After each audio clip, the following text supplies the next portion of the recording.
servir dans notre nayo, à se servir na vie nayo, na libota nayo, au comment en retour salut, au comment en retour sécurité kimia, au comment bonheur, oyo oyebaka na koluka ou te pendant.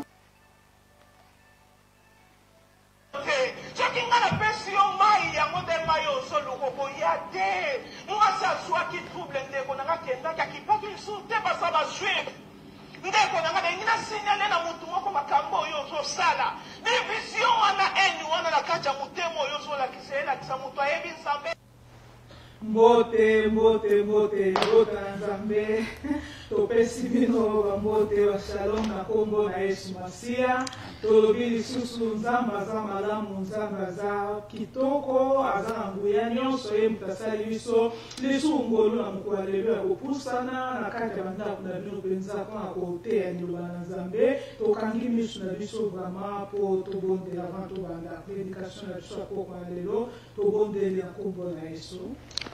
Seigneur Dieu Tout-Puissant, merci Seigneur pour ce soir merveilleux que tu nous as accordé la grâce de venir devant ton peuple, Seigneur, pour annoncer ta parole, Seigneur notre Dieu, la parole du salut.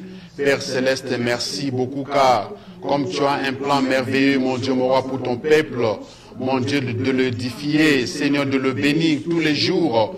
Tu leur disposes, mon Dieu, tu lui disposes ta parole tous les jours, afin que, Seigneur, notre Dieu, qu'il puisse être béni, qu'il soit béni de ta part. C'est pourquoi tu nous as disposé ce soir d'apporter cette parole. Yahweh, avec ta puissance, avec la plénitude du Saint-Esprit, et que toi seul tu sois notre commencement. Yahweh, mon Dieu, mon roi, tu sois avec nous, Jésus, jusqu'à la fin, et que tout soit pour ta gloire. Sois loué, sois glorifié, Seigneur Jésus-Christ. Nous avons ainsi prié. Merci, Seigneur Jésus-Christ. Au nom de Jésus-Christ. Amen, amen. Amen. Amen. Shalom, shalom. Ta parole est une lumière, lampe à mes pieds. Parole dans Nzambe yango déjà lampe na makolo na biso elakisa biso nzela ndenge ni esengeli yo tambula toni di liloba na Nzambe yango déjà lumière na biso lampe na biso ezo l'acception nzela to pamboli Nzambe na journal lelo le 17 février Nzambe azwa lokumu libota na Nzambe oza muto esengo esika yo zali oza muto esengo yo muto poni para malamu kat na pokwa lelo akoyoka liloba na Nzambe ndenge Yesu ayebisaki Martha lobi ete Maria poni para malamu ekolongwa kate na kati ya bomoi na ye yo po tiki makambo nyonso bako lambo lobi na tiki nani misalo bako salo lobi na tiki nano esengeli na pusa liboso na Nzambe nanga pona yo ka Nzambe nango poni para moko malamu ekolongwa te na bomoi na yo Nzamba pambolo za mutu na esengo eko se retrouver na mois de février lisusu mois faveur na Nzambe mois précision na Nzambe talaka mois ngo esengeli yo pusa no pusa na po faveur na Nzambe eza partage na yo précision na Nzambe ezala kati na bomoi na yo na kombo na Yesu yo mona précision na Nzambe na kati ya bomoi na yo topamboli Yesu Nzambe na kati ya mokolo lelo po aza malamu papa na okoleka bongo tesengeli na yamba pe papa na kati ya plateau shalom papa shalom musali na Nzambe shalom mama Marie Nathalie shalom shalom mama amen amen shalom na bandeko nyonso shalom shalom shalom shalom ya solo papa oza bien oza très bien par la grâce de Dieu amen Nzamba zo lokumu oza très bien foza ka bien po Yesu aza bon moi eloko moko te ko ozala bien te Yesu aza bon moi esengelo za malamu po ya zali ya solo to l'exatango mingi te to baki mukona lelo to lo importance évangélisation nde kolanga ta msusu yoka ke évangélisation msusu pa okoza koyoka ebele pe bazaka ta msusu ko négliger ebele pe baozala penza na kata mitema ko chango na kata mutema te évangélisation et comment makamoko lokwa ba ya bakoko eza yango penza à la mode te est-ce que évangélisation exactina yango nde Nzambe lelo na nzela molimo mosantu ya pusi biso po ya kolobela eza makambo bakoko te eza likambo pe à la mode to eleka déjà na mode penza évangélisation eza ba thème moko lokwa ya kala Nzambe alinga ko yebiso importance évangélisation lelo po yeba musali na Nzambe soto ko yeba définition évangélisation, évangélisation, évangélisation, eza nini papa. Amen. Vraiment, merci mingi maman Marie-Nathalie. Zamba pambola yo, tozo pambola nzambe. Pona ngolo asali biso na pokwa na leo koya kopusa na liboso ya peuple de Dieu bazale belé pona tina kolanda liloba na nzambe.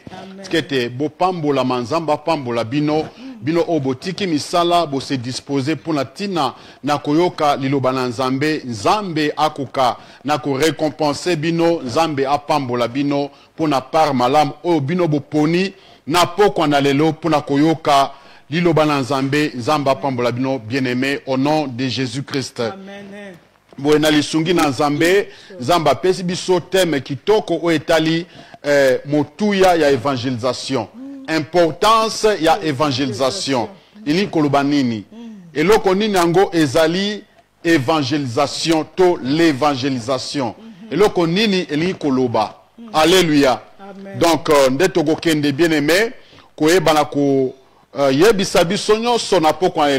l'évangélisation, c'est le fait d'annoncer la bonne nouvelle de notre Seigneur Jésus-Christ. Ezali likambo yakoteya sango malam, yakomema sango malam, ya Yesu Kristo na mokili mobimba. Yangonde ezali koloba évangélisation, komema sango malamu ya Yesu Kristo na mokili mobimba. Ndenge tozo sa leo na pokwa elo. Toye komema sango malamu ya Yesu Kristo na mokili mobimba na pokwa lelo mama Marie-Nathalie. Amen. Gloire à Jésus-Christ. Nzamba zwa lokumu évangélisation toye koyoka libota na nzambe zango kaka efe ya komema sango malamu. Omemi sango mabete. Amen. Mwana nzambe, musali na nzambe, musala yozo sale za mutuya.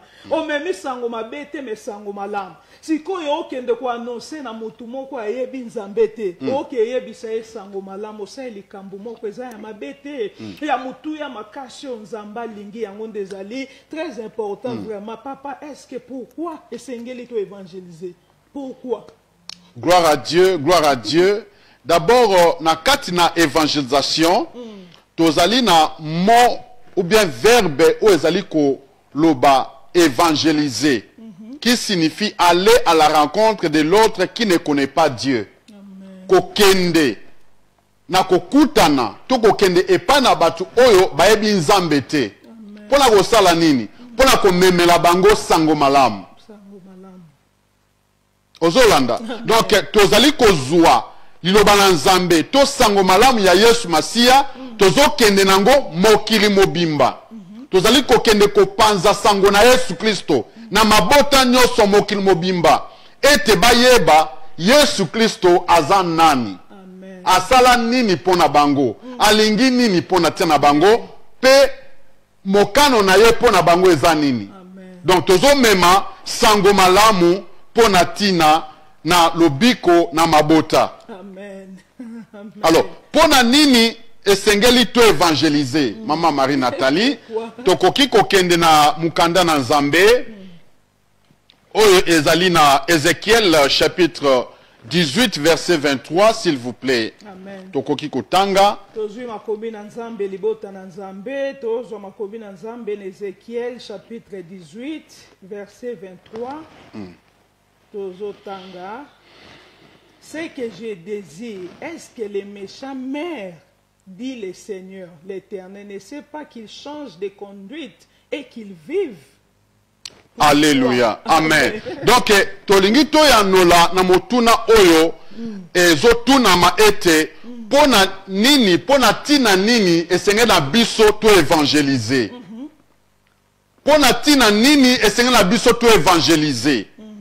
Or, na katina évangélisation, ezali na mosala o ezo salema. Ya komema sango malamu ya lobiko. Amen. Sango malamu ya lobiko. O ezali kati na Yesu Masia. Amen. O ezali kati na Yesu Masia. Donc tozo mema sango malamu ya lobiko ya Yesu Kristo na mabota nyoso. Amen. Alors, pona nini esengeli toyeba na ko évangéliser. Yango nzambe abandi ko répondre biso na mukanda o ya Ézéchiel chapitre 18, verset 23. Amen. Alléluia. Amen. Alors, bien-aimés dans le Seigneur, Bible ezali koyebisa biso. Par rapport à mokano na Nzambe, Nzambe ou akelaki mokili, akelaki batu na ye, alingaki te ete batu wana bakufa, babeba, to babunga nzela. Tango mutu abungaki nzela, na nzela, na lisumu, oyo koko na biso Abraham asalaki, péché ekotaki na mokili mobimba. Pe péché wana ememaki séparation na mokili mobimba na Nzambe. Ekotaki kufa. Alléluia. Alors Nzambe alingaki kotika mokili bongo te na kufa oyo epesamelaki ye na lisumu. Atindi Yesu Kristo Masia. Pona tina na kobikisa mokili. Na nzela mutu nyonso oyo akoyamba Yesu Kristo lokola nkolo pe mobikisi na ye, ye abikisama. Alléluia. Azwa lobiko. Amen. Alors, ezali Bible ezali koyebisa biso quelque part ete ezana batu oyo bayamba deja Yesu Masia. Oyo babikisama. Mais kino lelo nde tozolo babwe mama Marie Nathalie. Ezana batu oyo nanu babikisami te. Pona nini? Pona bayambi Yesu te. Pe nanu bayoki sango malamu ya Yesu te. Ozoyoka. Ona yo ezana bakwe mususu na mokili oyo lobiko nanu ekoti te. Tona na bomo ya batu mususu lobiko nanu ekoti te. Sango malamu nanu ekomi te. C'est pourquoi lelo Zamba pesi biso thème oyo ya évangélisation. Kotalisa biso tina ya évangélisation eza nini. Tina ya kopanza sango malamu eza nini. Alors, tozo zonga na Ézéchiel 18, 23. Abi, ce que je désire. Awa Nzambe aye koloba. Alobi, eloko nga nazali koluka.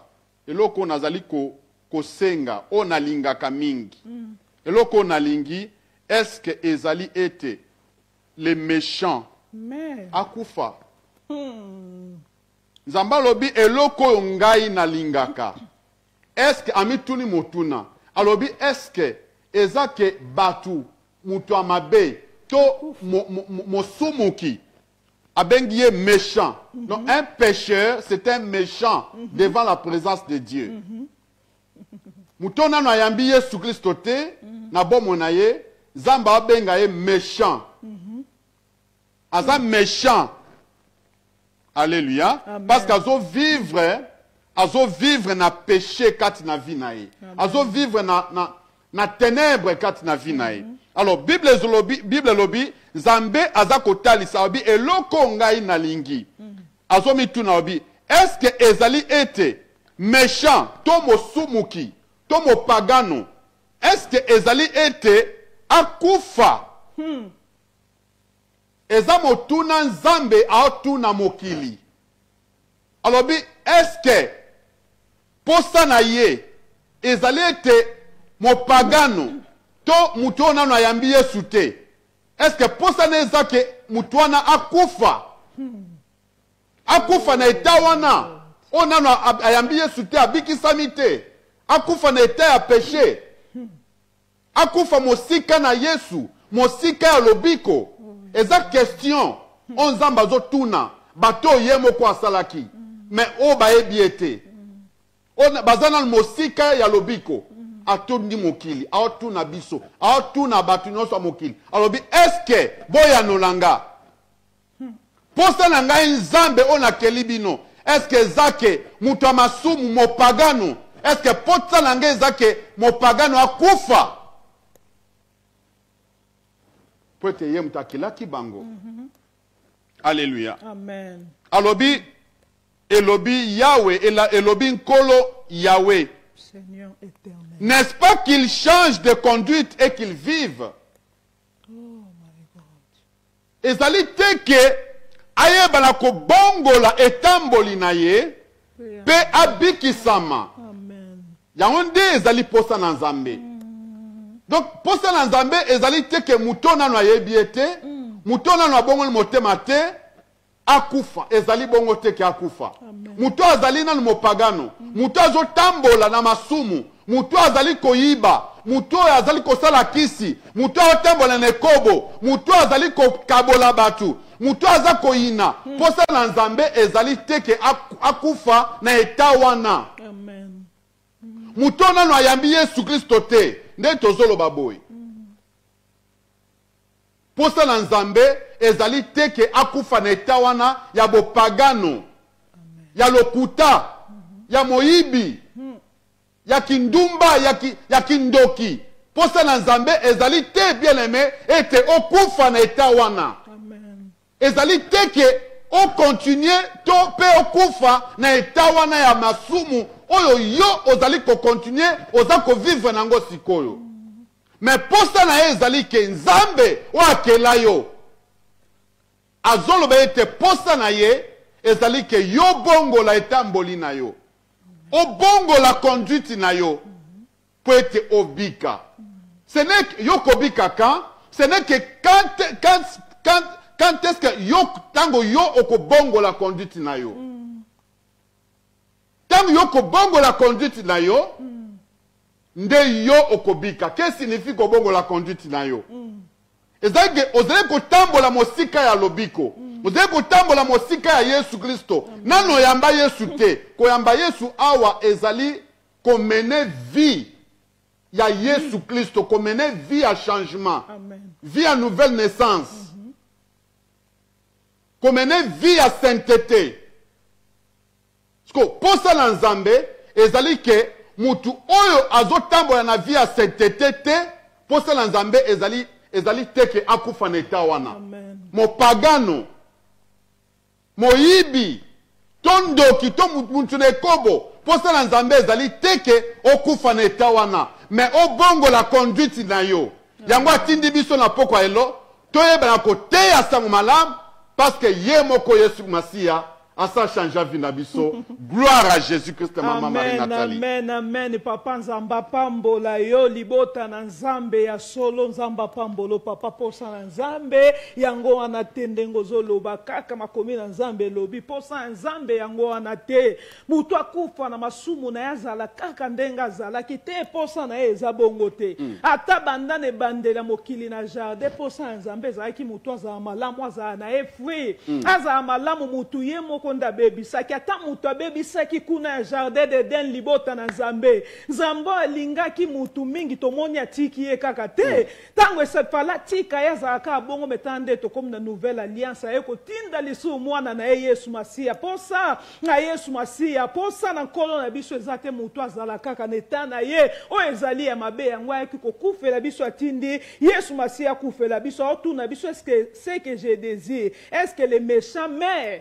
Est-ce que Nzamba zo désiré za posa na Nzambe ete batu mabe batika la ka lolenge wana libota na Nzambe eza mutu na Nzamba otuna biso poto ebe importance évangélisation posa na Nzambe ezali réponse na ezali yango wana te yoka réponse na Nzambe ka Ezekiel 18 wana 31 32 papa to kusa na ka wana tozo tanga 31, 32.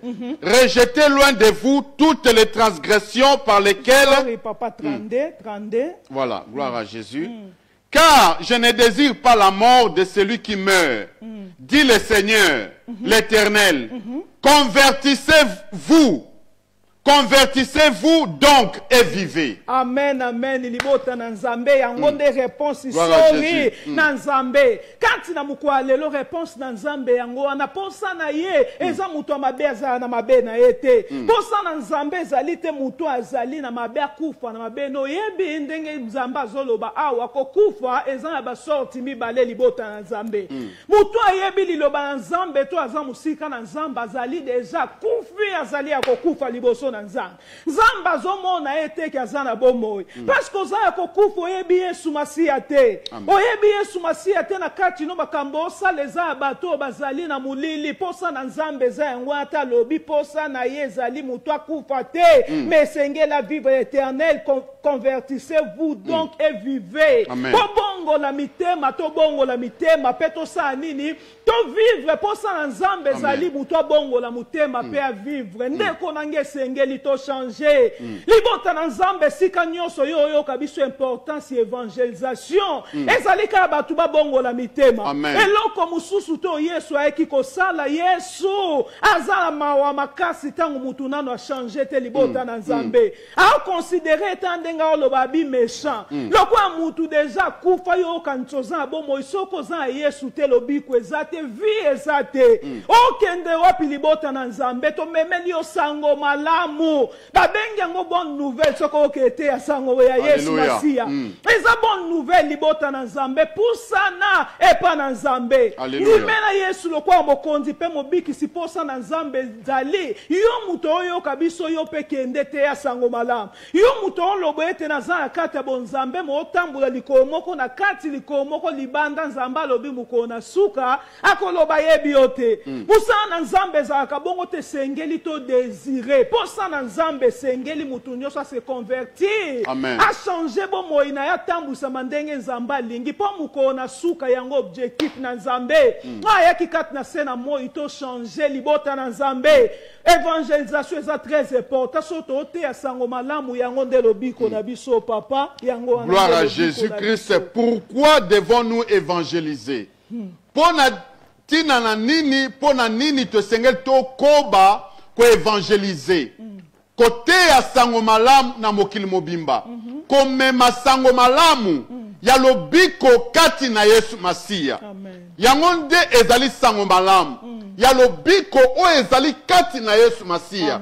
Ça veut dire que soki mutu ayambi Yesu Masia soki mutu andimeli Yesu Kristo na motema na ye to na bomwe na ye ayambi lokola nkolo na ye pe mobikisi na ye azwi mokano ya kotika ya kobongola vi na ye ndenge nzamba lobi awa na 31 nzamba lobi awa bien-aimé nzamba lobi awa lobi car je ne désire pas la mort de celui qui meurt. Celui qui meurt azali o azali ko vivre na nzoto mais azana Yesu te nano ayambi Yesu te lokola nkolo pe mobikisi na ye azo vivre mosika na Yesu Masia.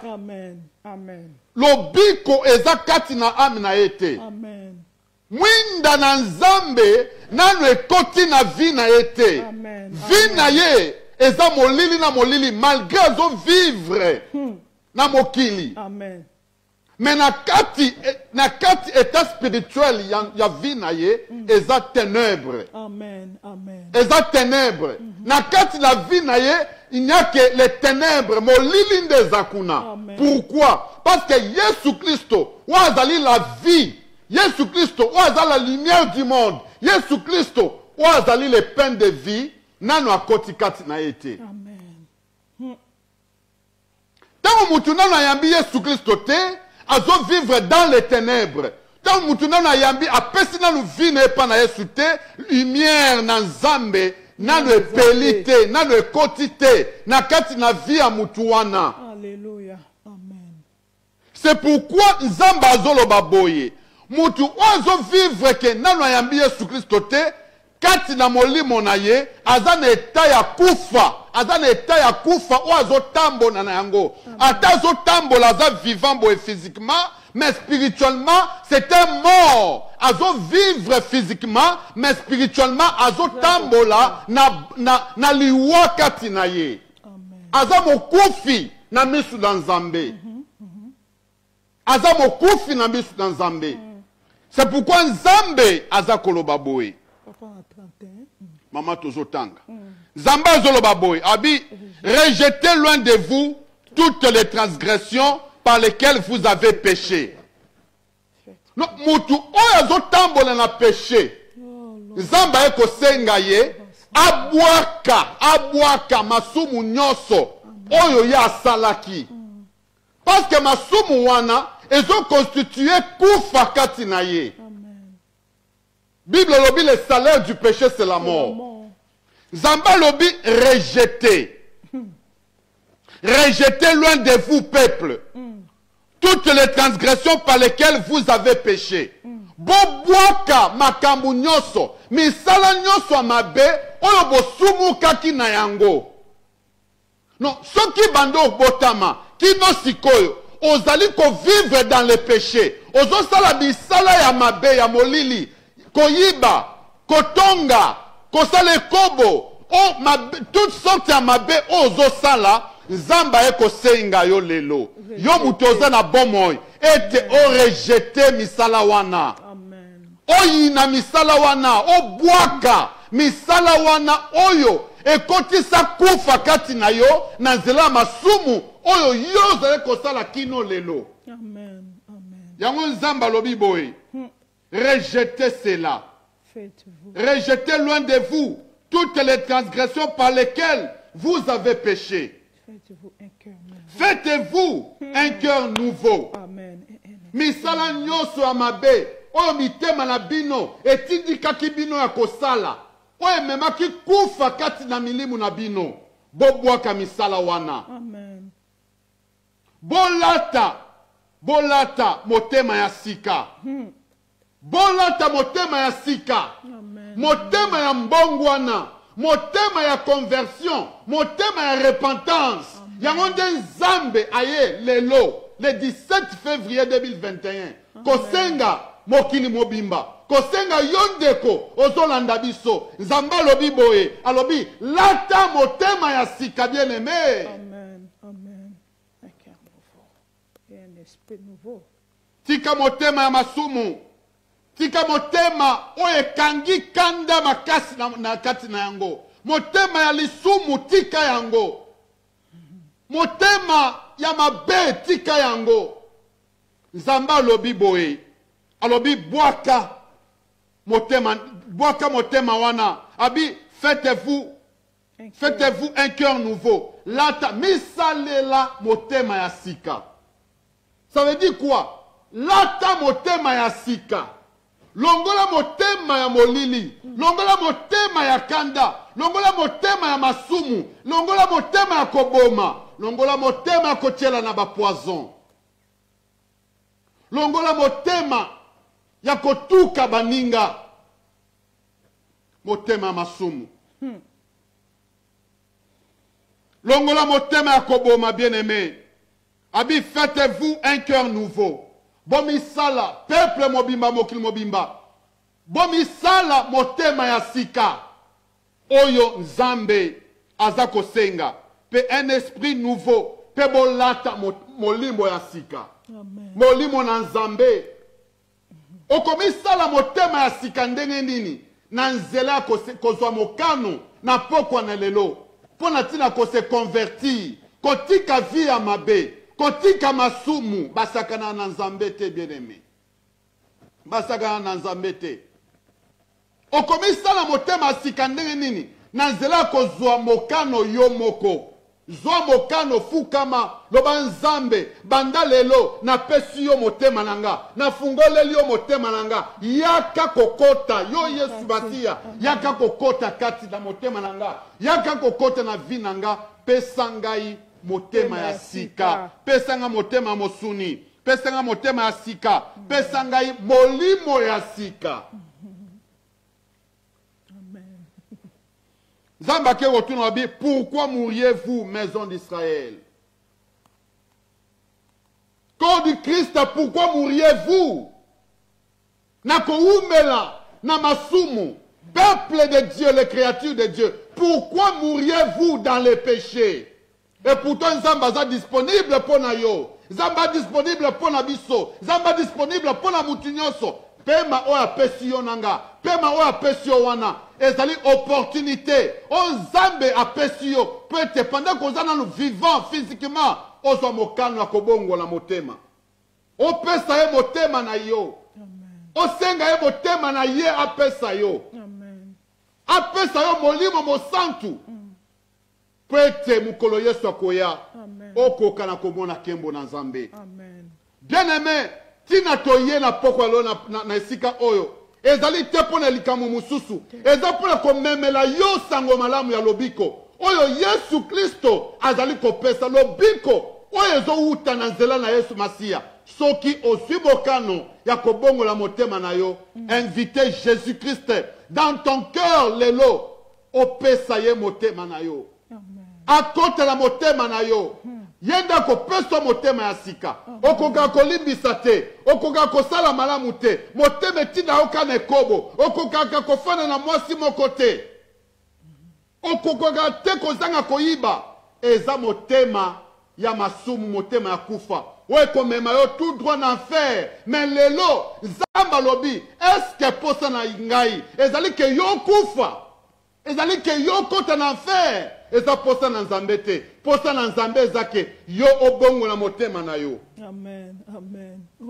obongola motema na yo oyamba Yesu Kristo na bomoi na yo lokola kolope mobikisi na yo personnel opesa ye motema na yo opesa ye vi na yo pete ye afanda na kati na motema na yo afanda na kati na vi na yo pete arégner azala maître absolu azala ton Seigneur et ton sauveur personnel de ta vie. C'est alors que on peut échapper na colère à venir. C'est alors que on peut échapper d'enfer, bien-aimé. C'est alors que on peut échapper na colère ya Nzambe. Nzamba lobi osenga ye omipesa motema ya sika ozwa mokano na pokwa na lelo mpona kozwa motema ya sika ya kose convertir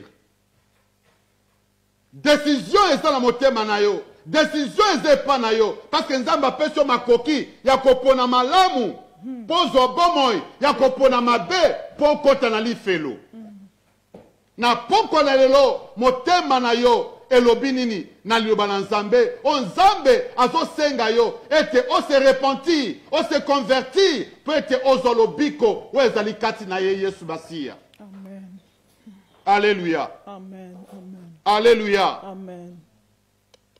Alléluia. Amen. Amen. Faites-vous un cœur nouveau, peuple. Créature de Dieu, faites-vous un cœur nouveau.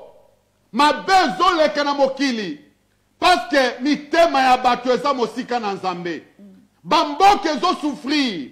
Mabote ezo souffrir. Ba peuple bazo souffrir.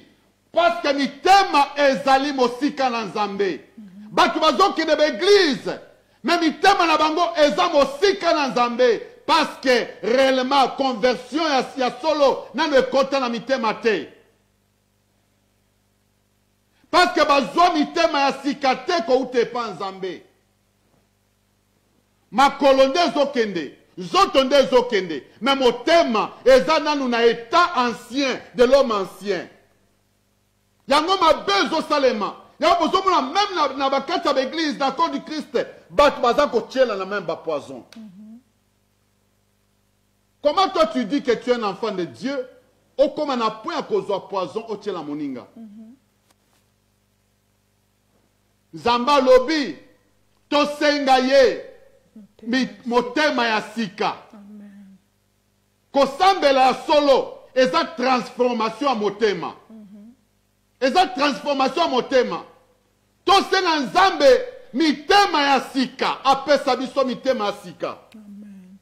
Pe molimo ya sika. Amen. Gloire à Jésus Christ bien-aimé. Amen, amen. Libota na nzambe tosenga nzambe mitema ya sika na biso moko tokoki te me lisungia molimo mosantu akosunga biso esengele sika yoyoki liloba oyo kosenga nzambe motema sika po nzambe mutapesa kana makasi ya mutu akokaka te me lisungi na nzambe yango toye biso to invite yo toye biso ete pusane pa na nzambe nde lisungi ezali yenda ko transformer ako changer abipe esprit ya sika mutu ako vanda kama makanisi ya mabete ako vanda tamona batu mibale pense na ya lobi nde bavanda ki wana batonga kinga balobi pense wana tanke mwana nzambe zo uta wapi mutema wana zo uta wapi sengeli to longola nyonso o ezo sepelisa kombo na nzambe te mitema ya sika za kati na biso esprit ya sika ebota makati na biso wande to sepelisa nzambe po nzambe eloko moko te créature moko eza caché liboso na nzambe te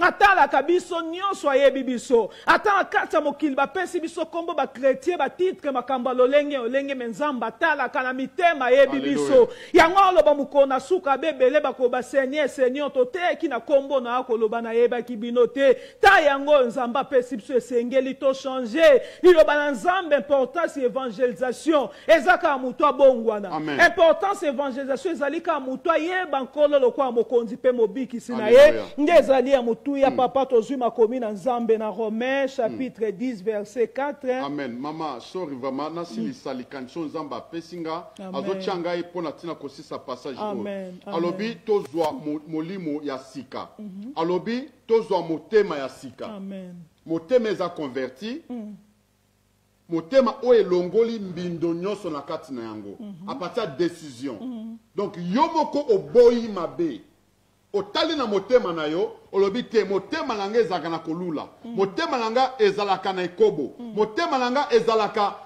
na mabe nyonso ozwi mokano na pokwa na lelo ete makambo nyonso wana ya mabe oyo ezalaka na motema nanga na boyi yango mpe na bimisi yango na motema nanga mpe na bimisi yango na vi nanga nde obandi kobelela Yesu Kristo sikoyo. C'est ça la conversion. Aussi décision personnelle. Yakotika mabe o yomoko yebi osalaga. O batu bayebite. Mabe osalaka kaka yomoko ndo yebi yango. Tango zalaka yomoko tozala na batu. Mabe oyo osalaka zambenda monaka yopo osalaka yango. Mabe on efandi na motema. Alors nzambe akoyebisa yo. Zo mokano ya kobimisa mabe wana na motema na yo. Pe zo mokano ya kosenga ete Yesu Kristo aya na motema na yo. Aya na vi na yo akota pete apesa yo motema ya sika. Parce que yenda za mosantu. Tangu Yesu Kristo akota aye kofanda na motema na yo. Aye na motema ya sika. Oeza motema mosantu. Amen. Alatisiyo ya bolingo ya kimia ya botosi ya kobulisama motema oza boule oza pur. Un cœur pur vient de Jésus-Christ. Le cœur pur ne vient pas de l'oncle, le cœur pur ne vient pas de ta tante, le cœur pur ne vient pas de ton grand-père. Le cœur pur vient de Jésus-Christ quand tu le reçois dans ton cœur, dans ta vie personnelle comme ton Seigneur et ton Sauveur. C'est alors que tu auras le cœur pur. Alors, alobi tango Yesu Kristo akoti kati na yo apesio motema o eza pur. C'est alors qu'il a komemela pe molimo ya sika. Oto bengi molimo mosantu.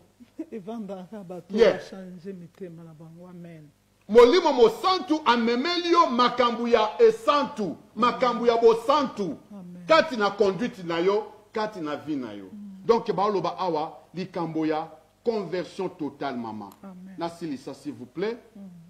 Alobi, pourquoi mourriez-vous? Zamba zotuna. Abi, pour ça, Nzambe zaki okufate, na eta yamabe wana. Abi, car je ne désire pas la mort de celui qui meurt. Dit le Seigneur, l'Éternel. Zamba paie ses recommandations. Abi, convertissez-vous donc et vivez. Donc, awa, condition à vivre na présence en Zambé. Condition à komona kembo na Zambé. Ya ko konta na bokonzi na Zambé. Ezali ya ko se convertir.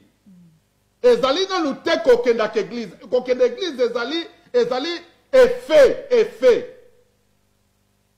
Kopesa 10 meze effet. Ya mutu aza converti. Kopesa offrande.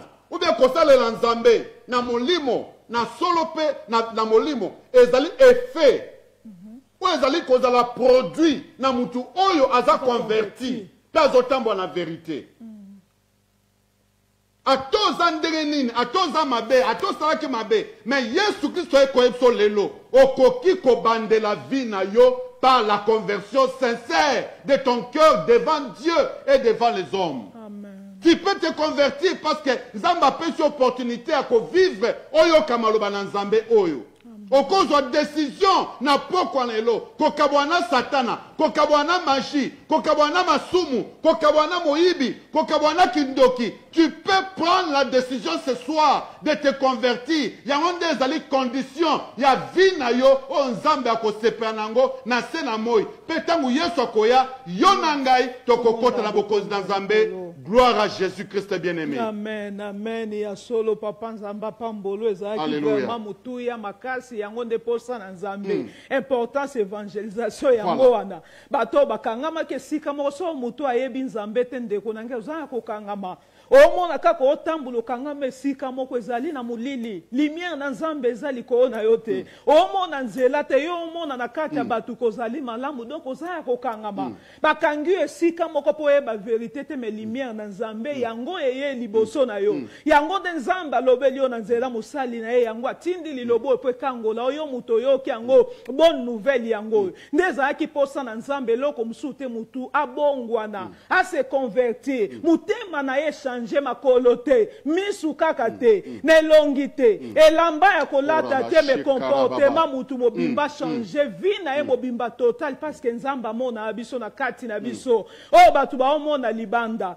Na ko peso ba kombe bele menzamba mona kana kati na libanda senge to banga mutu abomaka molimo na nzoto. To banga bato babomaka libanda te sengeli to banga mingi nzambe. O créature nyonso ezali ezani liboso na ye. Yende mama Marie Nathalie yenda validaka. Nengna lobelo moko tango zoba molimo santo ezali ko soufflenga bien-aimé.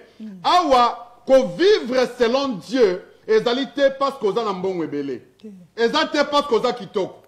Ezali te parce que oza na villa. Ezali te parce que oza na poto. Ezali te parce que ozali na mboka moko batongela yo villa moko oyo place ozali ozaka yo moko oza lokola roi, oza lokola reine, via aisance, oza aux anges. Ce n'est pas ça vivre selon Dieu. Non. Ce n'est pas ça vivre selon Dieu, bien-aimé. Vivre selon Dieu commence par la vraie conversion. Commence par donner sa vie à Jésus-Christ. Se conformer à la parole de Dieu. Marcher conformément à la volonté de Dieu. Honorer Dieu dans ta conduite. Honorer Dieu dans ton comportement. À partir d'un cœur nouveau que tu as de la part de Christ. Amen. Donc, pour vivre selon Dieu, awa mama, mouto vivre, c'est quoi? Ndeba tumsu balobaka. Nao vivre, nazo vivre. Alors, ba bongo, parce qu'atali mbongo na atali ba jipe tandami, abi na vivre. Atali ba compte na banque, tala ba compte na banque belé. Alors, bien vivre. Alors, bien vivre. Alors, bien vivre, mais vie n'est pas mosika na Yesu. Aza peut convertir. Qu'on vivre à malam, selon Dieu, et à partir, c'est en fonction de la vraie conversion du cœur. Mouto pesi vi na ye pa na Yesu Masia, akaboli na masumu, akaboli na magie, akaboli na science occulte, akaboli na kindoki, akaboli na ekobo, akaboli na escroquerie, akaboli na moyibi. C'est ça la véritable vie.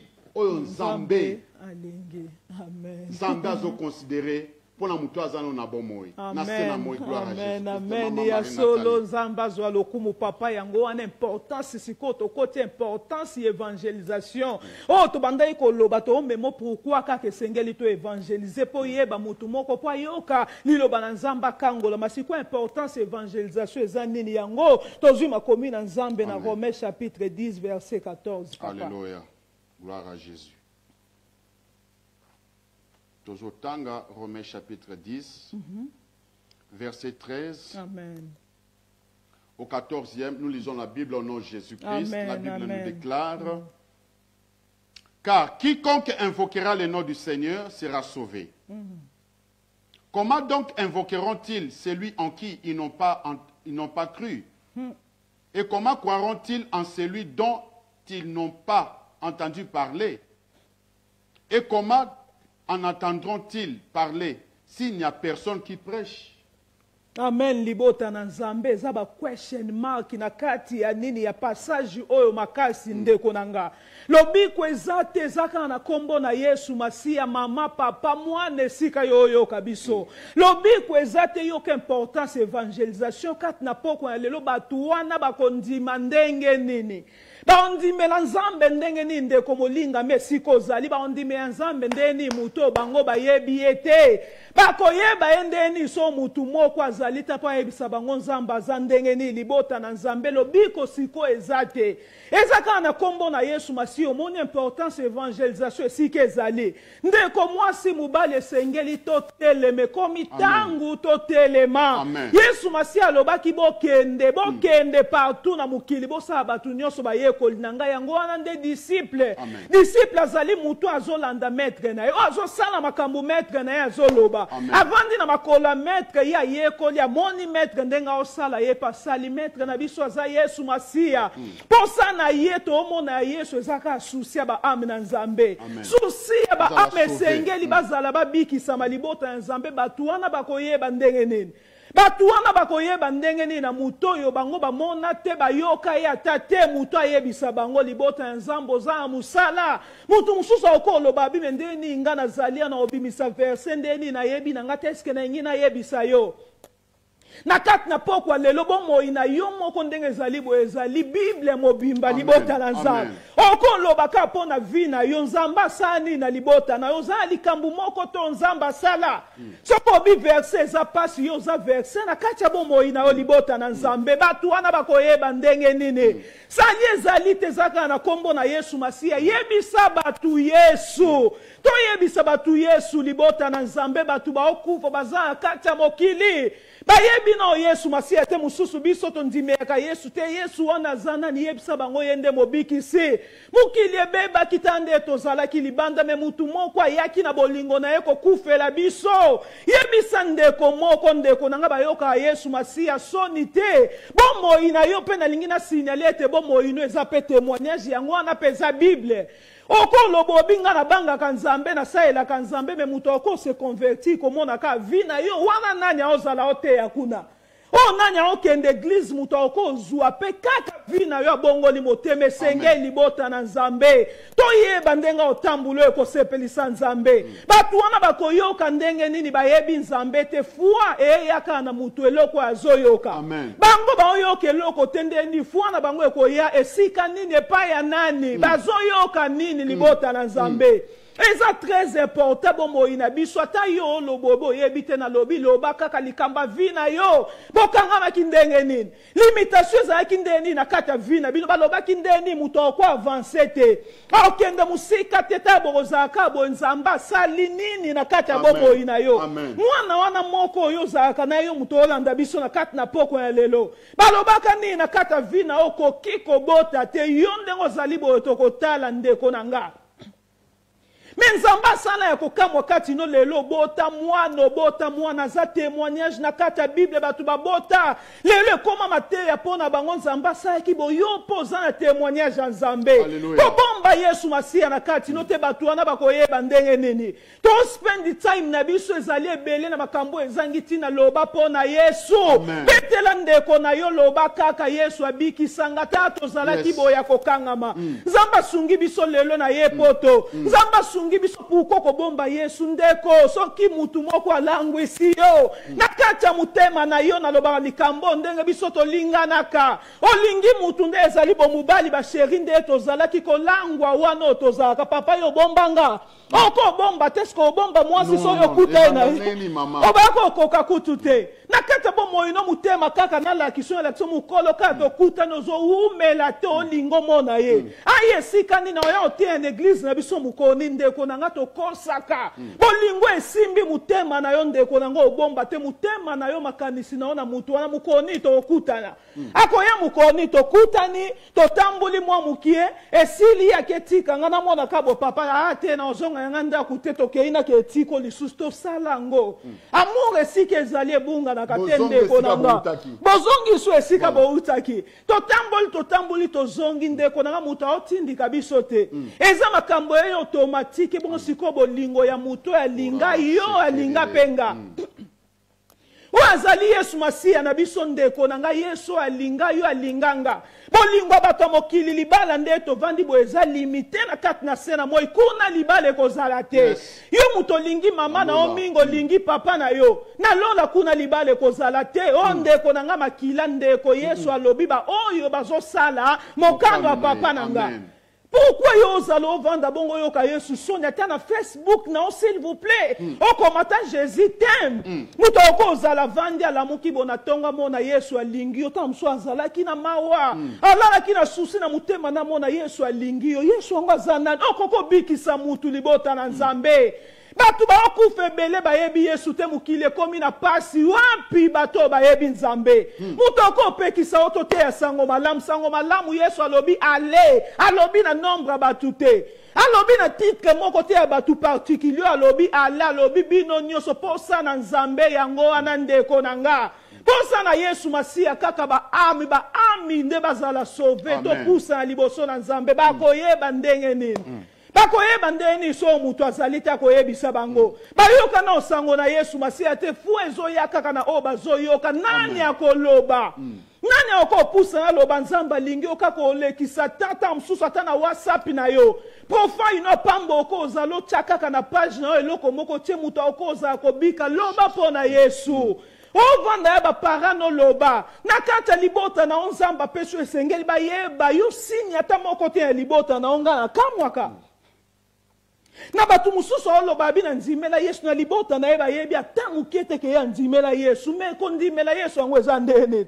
balobi to opanda sango malamu me to kobanda no liboso na Jérusalem o banda na Jérusalem oke na Galilée na extrémité de la terre me ba oyeba te yo zandani wayo oyo kasoni na libota na yo koloba po na Yesu mutu alangwisi yo ndeko nango ko bomba mate mutu akotinda yo te femme samaritaine wana kuta na Yesu mutu alobaki te to mona posa na Yesu Masiya lingi ka batu bakende ye moko bandi alobi mutu ayebi singa makambo na nunga na yo kata langwisi yo okuta ina mubali moko alangwisi yo koloba ya mutu te sika nyonso apa camarade no mubali wana Yesu azabongo aleki mubali ya nzoto aleki mwana wana yo betelaka tolo à tout moment ato yebi passage biblique te loko te ndeko nanga vina yo pete ya batu sango malamu sango malamu ezaka ndeto te ya boete na kati kaka ya cher te yo vandia wa batu nyonso ba mona biso te bomo ina biso libota na Nzambe bomo ina biso musali na Nzambe esika nyonso yo oyo kabiso esengeli bomo ye changer muto okende evangelisation musali na Nzambe moko ke evangelisation opesa batu leaflet tala ndenga okende kuna esengeli ya na kata mukolo bonga azango babi mutu mususu ekotika leaflet awa lobi vendredi toya abando boma muninga na musali na Nzambe mutu ana zama be abando loba mauvais témoignage ya mutu ana libota na Nzambe mitema na biso evangelisation no sale za ndenge nini okay lobobi mutu ana zama beta ya sala kibo asali bo eske yo zanga lisumu tango ocha liboko moko 4 zozongela yo ndeko nanga evangelisation de nesko za penza na objectif evangelisation ba amina Nzambe esengeli to changer libota na Nzambe mutu atali bino boya pousa liboso na Nzambe to komo kimisa bato ko ya kutu na liboso na Nzambe esengeli to changer comportement na biso zaka na kote ya boete mutu atali alobi me Nzambe nini namoni mutu alekaki na difficulté makasi me namoni bomo ina ye Nzambe asalelaki ye namoni vie na ye changer na kusa nanu na ye tu na ye mendeni na ozala kana sengo boko komite mutu pe loko oyo zana ngo kaka na kote ya boete to changer liboko kaka na cherté kaka na cherté nde biso to te ya boye ba nyonso ba mona yo partout te ezali wana te comportement na biso eteya yo yamba Yesu Masiya esengela langwisa yo zwa vertige Yesu mutu akoyebiso te kutu nde yo kamiso vandi boye na partage ta verset na ndeko nanga amour wa solo yango wana amour wa solo yango wana ezate ndenge yo lela ko bina bandeko na onde na zali boye na osala ndenge nini na kata bandeko no osande ni mbongo wana ozokufela mbongo banda yo zala kikati na bandeko na yo okolala te mutema na opesa bango eloko nini mbongo wana mukoni na kozwa ndeko mbongo eze éphémère okopesa ndeko na mbongo yo ozokufela osama bolobi na kende na bima ya mubali moko na mwasi moko akopesa nga mbongo leki no azwi sida na mbongo yo pesa kiye est-ce que omona danger nini yo zomema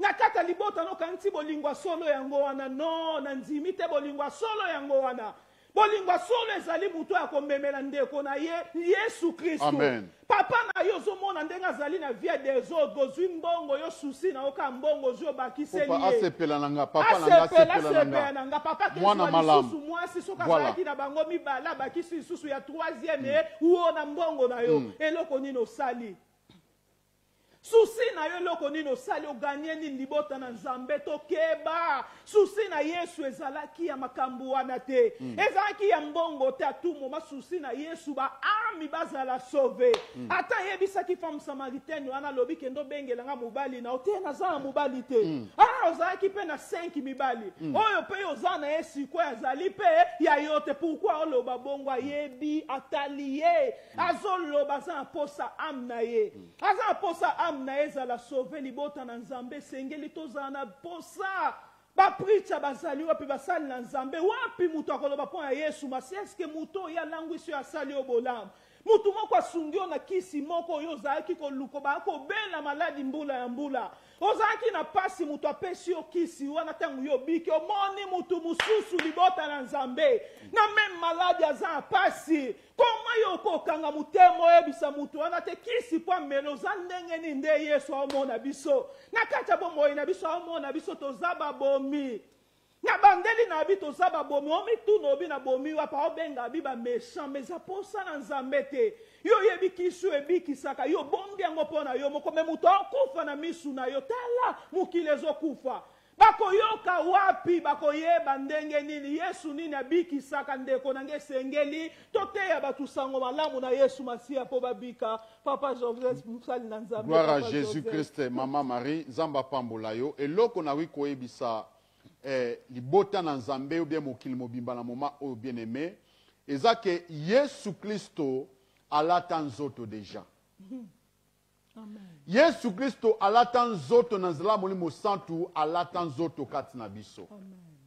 Basali na ye nyonso ba disciple na ye nyonso biso tozali ezala ba apôtre ezala ba pasteur ezala ba prophète nde tozaboe ezala ba évangéliste ezala ba docteur bien-aimé dans le Seigneur Yesu Kristo alata bango. Amen.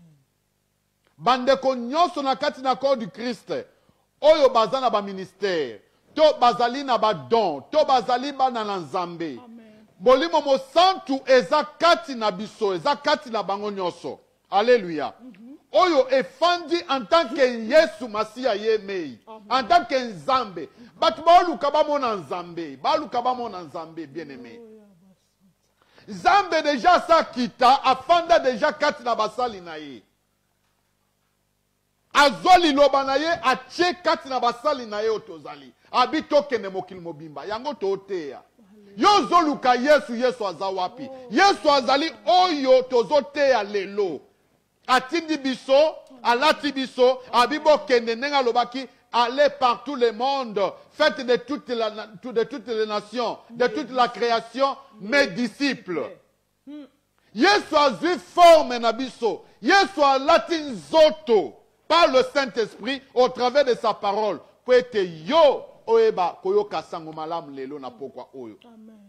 yo omona ete Nzamba lingi yo Nzamba lingi te o continue na via masumu oyo zotambola nango wana Nzamba lingi te okoba na via ekobo oyo zotambola nango wana Nzamba lingi te o continue na via orgueil oyo za nango wana o kansake mayele na yo ndeko bikisa yo o kansake bakelasi na yo parce que université ya mokili oyo est qualifié yo ce n'est pas ce qui sauve bien aimé Amen. Amen. o kansake na business oyo ozosala ndoko bikisama okokota na lola po na business ozosala ozo kansake lobiko vi na yo eza na mayele na yo na boyebi na yo po oza mokonzi oza na responsabilité quelque part oza na poto oza na mboka moko je ne sais où parce que oza riche Bible zoyebisa biso awa balobi ete bien aimé car quiconque invoquera le nom du Seigneur sera sauvé balobi te que kozala sauvé eza na kombo ya mbongo. Soko oza na mbongo ndo kozala sauvé. Balobi te ke soko oza na poto ndo kozala sauvé. Balobi te ke soko oza manager, oza big businessman, big businesswoman, nde yo kozala sauvé. Balobi pe te ke soko oza mayele makasi, balange nyonso mokilo yebi yango. Kitoko oyo wapi oza nango. Balobi te na yango ndo kozala sauvé. Balobi te ke soko oza na libala, oza na bana ebele ndo kozala sauvé.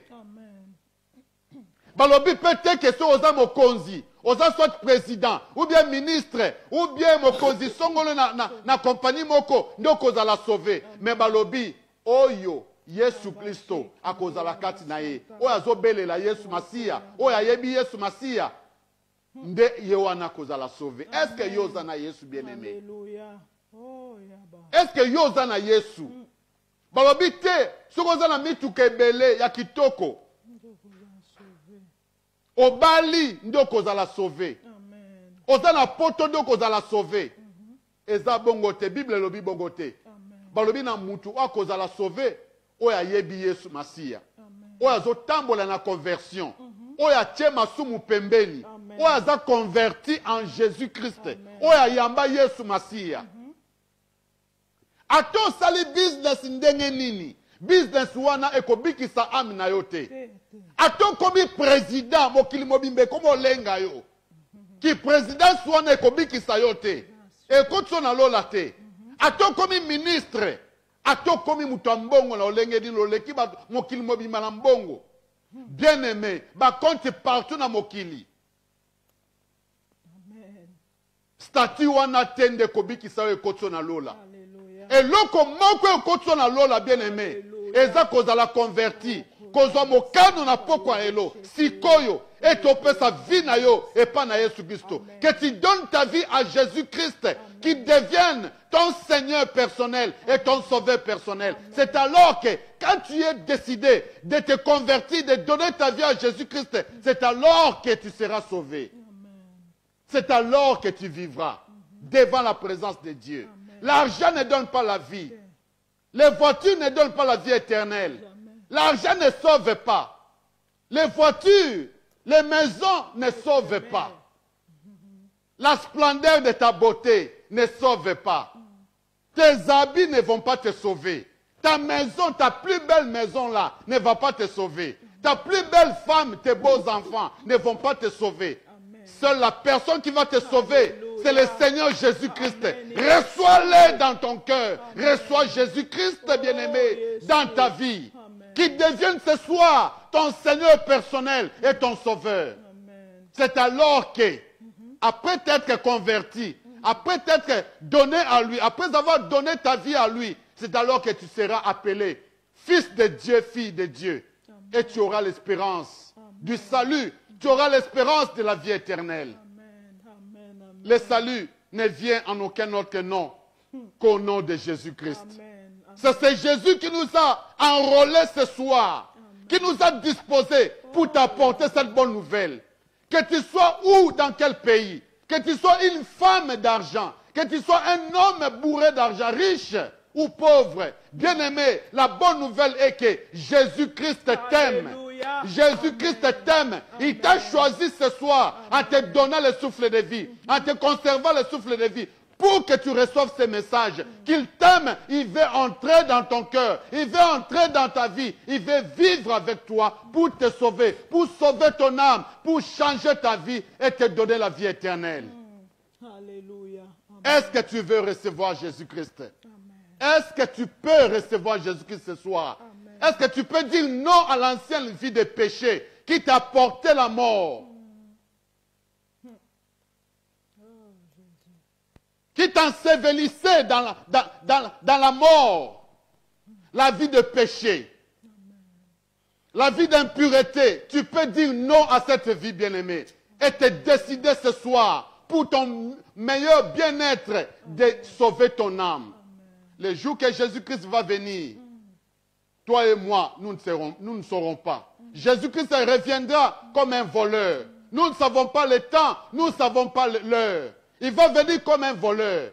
Mais il te dispose un bon moment ce soir. Il te dispose ce temps que tu entends sa parole. Tu ne diras pas, Seigneur, je n'avais pas entendu ta parole. Tu ne diras pas devant son jugement, Seigneur, je n'avais personne pour me prêcher la bonne nouvelle. C'est pourquoi Dieu nous a disposé ce soir.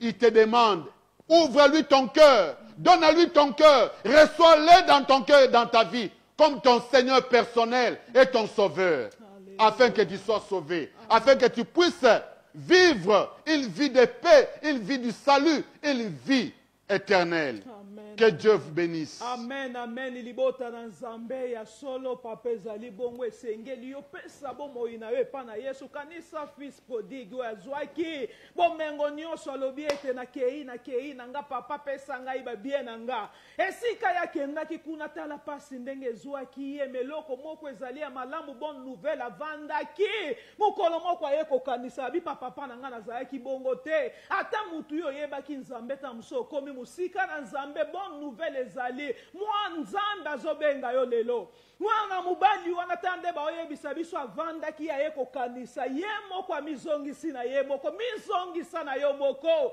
koloba te bapasi eyelanga boyota mosusu ezali tata mwasi na nga oyo kuna baboti na nga tande bazali mizongisa na yo moko yake epa na Yesu ye nde nzela solo mpe bomoi ndeko na nga nzela eza te eza kaka Yesu masiya topesa Yesu bomoi na biso ta mikolo ndenge komi muke Yesu alingi azonga Yesu ayekuinterpele o na poko na lelo koloba te na sambelaka vanda na na kati ya bomoi no eske ozosambela nzambe alingi se examine na kati ya bomoi na ndenge fils prodigue avandaki ase examine alobi te nazalaki boye te bapasi ekomelinga zonge pa na nzambe fongola bato na motema limbisa bango libota na nzambe importance évangélisation ezali ete baame bazala sauve kende koyebisa bato Yesu masi alingi bango tomoni Yesu atatango akufaki aseku eloko liboso aye akuta na le de Maria yebisi bango alobi bokende koyebisa ba disciple na nga balanda nga ya Galilée tango akendaki kuna nga na o précéder bango akomi déjà kuna tango baye eloko liboso alobi pouvoir nyonso pesa melinga ya mibala alobi ete fait aller fête de toutes les nations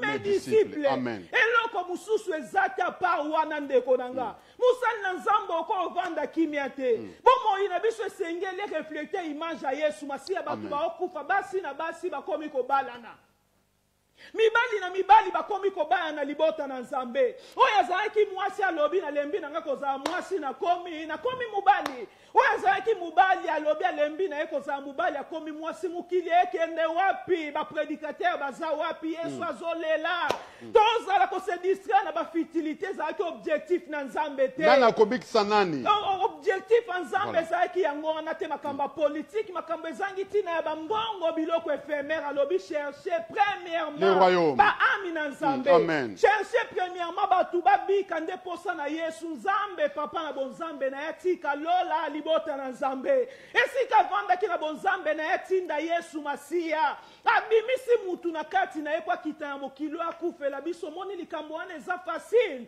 ame eza nécessaire alobi ata ami moko abungi na otika 99 mpona koluka moko azolela alobi na okende na kotika 99 mpona luka moko ya bungi Yesu alingi baami na ye libota na nzambe musali na nzambe kosaka na baami na nzambe te kokomisa baami na nzambe eza lokola business te obosani esika wana te eloko wana basimbaka te bato baokomono te me Yesu azali tokomisa musala na nzambe objectif moko baobengisanga na kete na séminaire moko na yebi boye kokota boye kobima boye bopesanga déjà ofranza boye ndeko nanga bato bakomi koyokana na kati ya mbongo na eloko bakopesa bango posa ya nzambe ezalaki bongo te toomona Nicodème docteur de la loi aye baoloba pharisien théologien aye na kati ya butu aye kotuna Yesu abi mutu aosala nini mpo akota na bokonzi na lola Yesu atalaki aza théologien aza docteur de la loi bakombo wana eza ntina te liboso na nzambe libota na nzambe pourquoi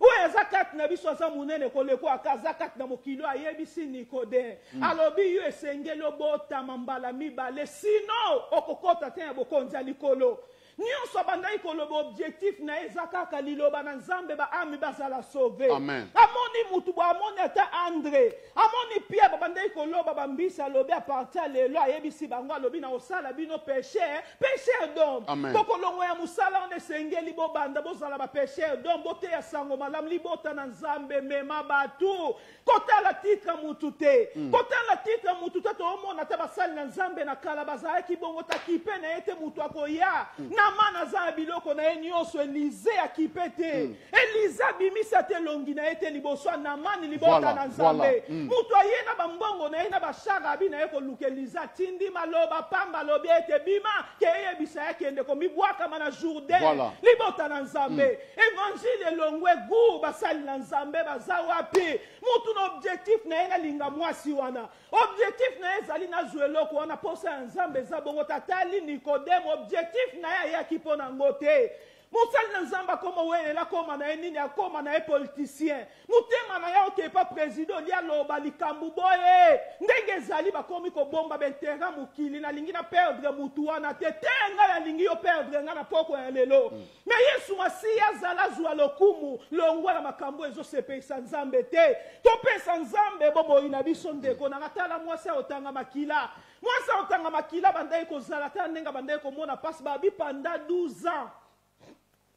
Abako souffrir dans mututa sunga babi ayant entendu parler de Jésus. Mutuni na biki saki mwasi wana kotanga makila. Ayebisi yete Yesu abiki sakalingata yeba ndenge ni so mutu azaka te ko yebisa ye. Balobi ayant entendu parler de Jésus lobi soki kaka nga na simbi elamba na ye. Yoka nécessité évangélisation. Eza très important tango ye ko yeba mutu ayebisi yeba tangi pete makomi na nzambe mabebi saki mbongo na ba médecin. Na bisiki bele babi nyonso zaki na ngwa bebisaki memu kola yo kaki abina ko simba ye kaka nani akoloba comportement na ekoloba nini to poussa libota na nzambe musika na makambu na biso to changer prédicateur na kolo changer yo mama mase changer libota na nzambe misala te Yesu alingo obéissance vaut mieux que le sacrifice na sala kaboye na zaboye nazali misala. Mukona suka bibo oloba nkolo na yeba kibinote batu bazua kakisi libota na nzambe mutu azui kisi alobiete na mobebisa libota nyonso mokili azui kisi batu bakomi babizenga bebisi bango yo simba Yesu Masiya na kate bomo inondeni libota na ezo tikala ka bongo ezo yamba Yesu Masiya te abebisi batu na bakisi makambo ezanga tina pourquoi kisi ezo sala yo zana nani na kati na yo oyamba Yesu Masiya aleki kisi wane sengele mona nefe na libota na yo bayeba ete biso tozalaki na musala nzambe moko azalaki pusa batu liboso na nzambe lakisa bango Yesu Masiya na kata bongo ina bango lobiko tika komona pasi na kata libota na makamba mbongo ekolanda yo musala na nzambe tika konyokwama mwana nzambe yo poyebi nzambe te pusa na tika konyokwama makamba mbongo ya ngope ezozala te mbongo ezokima musika tokomika kokima na jardin parce que tobuki évangélisation ezate tokomi musika ya nzambe toyebisa batu sango malamu ya Yesu Masiya yango ndezalaki posa na Yesu otala toza docteur ozali bo pusa ya lobi ndimela Yesu longola pusa ina mwasi wana posa na eta linga ye alo dozalaki kutu nde ozoloba boya solo zalaki na mibali 5 azoyebise rien que évangile amen esi ke za mabe Yesu bako évangile repentance kenda wapi évangile wana bungi to yo kangote ya repentance mutu a changer d'objectif na nzamba to teinga nyonso ekotikala na yaki maboko pamba tamba bota kinga na kozonga bongo nzambe atindi biso na sena moy objectif na eza biloko wana te kolanda biso okanisa malamu pona mwana ata sengi ote Yesu eza ndenge moko okanisa pona nga ata na lobi eloko te ndako kolanda na ndako eza nini epa papa na ngeleki bandako na sena moy alobi awa Pierre atuna ki alobi tozwa nini nde tolandio awa bokozwa au centuple kuna na siècle à venir eza la vie éternelle nde kona ngai tobanga nzambe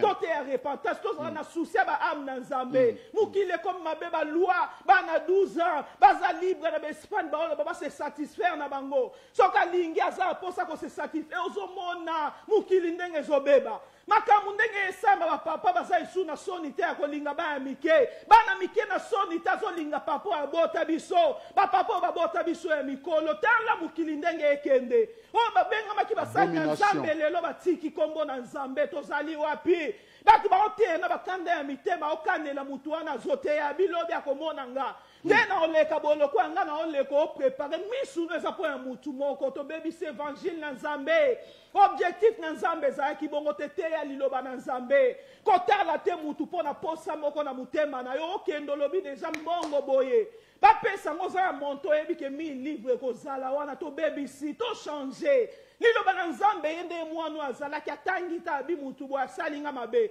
molimo moko mutu etindenga tika molimo diable pembeni diable mukola suka oloba ngamu nalobaki te yo moko vandi ozwi likanisa mabe siko te olobi na okende kuna ya matete nayebi deja 500 livre ekozala $500 longola eza posa ya nzambe te satana aza wana te vanda se réfléchir se examiner ngobe sika nini nakwei nzambe aza maboko polele posa na ye eza po akondane biso te me tozonga epa na nzambe posa na ye ezali ete alobi mwana mutu car le fils de l'homme est venu chercher sauver ce qui était perdu posa na ye ezali bato nyonso babungi royaume de cieux ezala peuple na bato mpo ye mutu asala biso ya satana ezala depeuple na kombo na Yesu Masiya Papa. En tout cas, maman, Nzamba Zwalukumu, apambola yo makasi, apambola vraiment peuple de Dieu, oyo bayo ki mungo na Nzambe, na pokwa yelo, to tikibino, na pokwa yelo, pour le moment, oyo, toko zonga lisusu, ndenge Nzambe a disposé biso, akoyeba kotinda biso,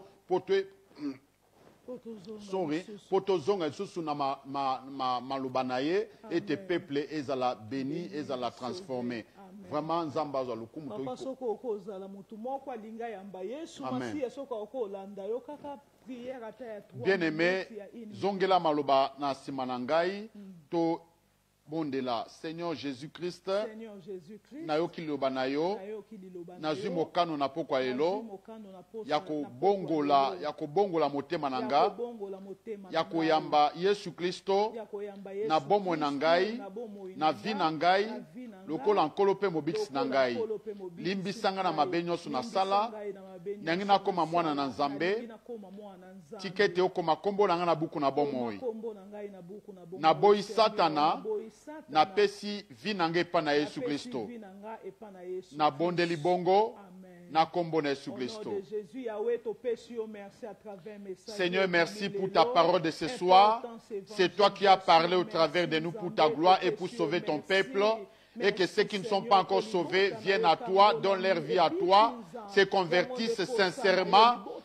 Yahweh te donne leur vie, Seigneur, afin que tu puisses les sauver. Oh mon Dieu, mon roi, Père saint, et les épargner de l'enfer. Laisse que cette parole pénètre dans la vie de tout un chacun et qu'elle demeure et qu'elle sauve tout le monde qui a entendu cette parole. Et que toute la gloire te revienne au siècle des siècles. Bénis ton peuple qui a été nombreux devant ta parole et que tout soit pour ta gloire au nom de Jésus-Christ. Nous avons ainsi prié.